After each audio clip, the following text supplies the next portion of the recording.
Hi, welcome to another navigation challenge. And in this one, we've got to get from the boulders at A to the small sheepfold at B, but with the added difficulty that it's at night. And this is actually a task that I set some runners on a night navigation course last winter. So A to B at night, and the other thing that we know is that the ground off any shown paths is rough heather moorland, so slow going and hard terrain. So what are some of the options that we've got here? So some suggestions were that we pick up this path here along the edge past the trig point and locate this high point here and then drop down on a bearing to the sheepfold, which is a reasonably short route. One of the problems of that, though, is this is very rough bouldery ground here, and it might be difficult to take an accurate compass bearing or stick on an accurate compass bearing through that rough ground. Another suggestion was to do similar, hit the woodland and then come up from the edge of it across the top of this stream.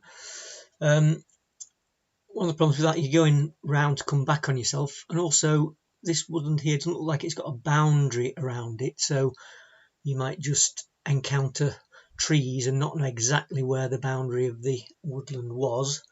And also I'd suspect that in here it's going to be quite wet ground. I'm not sure you'd be able to find the exact end of this stream. It'd probably just peter out into wet boggy ground, so you wouldn't necessarily know that you're exactly at that point there. So those may work, they may not. Other options that were suggested were to navigate again to this walled enclosure and then find the corner, the northeast corner of it, and go in on a bearing up this or along down this ridge here and in, which is certainly the shortest route. But the problem with that is from this corner here to the sheepfold, you've got almost a kilometre of very rough, heathery, pathless terrain, and trying to walk accurately on a compass bearing on that in the dark would be tricky, and also it'd be hard going as well. So it might be that we want to minimize the amount of time running over rough ground. So another suggestion was that we go a bit further, but we stay on paths.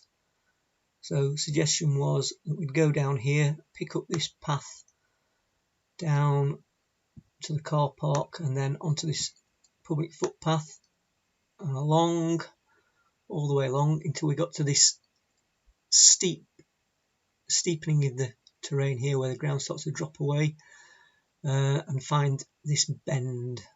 So a bend in the path there, and then take a bearing in from there. So yeah, that could possibly work.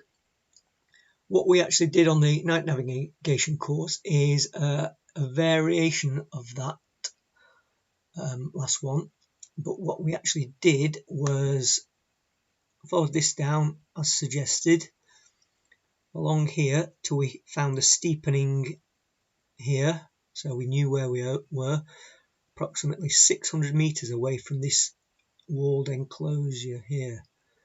So we continued along here, and we thought we could run quite confidently in the dark because just at this point here the path heads due north, if you can see that. So at that point there, that is the only part of the path on this whole journey that heads northwards. So we've got a couple of 100 meters of heading north. So as long as we had our compasses out and paying attention to them, we'd know that we were there. And if we did overshoot, once we get to this point here, we start heading northeast. So really close attention to the compass. We then go along the edge of the wall till we found this corner, and then take an accurate bearing and pace in for 400 meters on that bearing. So that's a longer way around, but much more good running, and using this as an attack point, we felt we could safely navigate quite quickly, quite briskly to this, use that corner as the attack point, and then pace in. Yeah, we could overshoot. There's a little bit of bouldery ground there, so that would indicate that we were to the north of the sheepfold. Contours are quite slack in here, but that's a very gradual rise, and if we found that we were then going flat, might indicate that we'd overshot.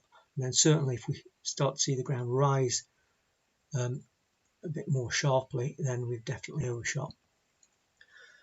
So that is the way that we did it. It's not necessarily the right way. You might have other opinions, but it's certainly something that worked, looking at running quickly over the best terrain to a definite attack point, and then going in time on a bearing and pacing to our destination.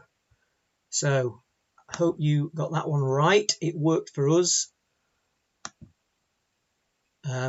You might have done it differently, but I hope it gives you food for thought. So look out for some more of these navigation challenges.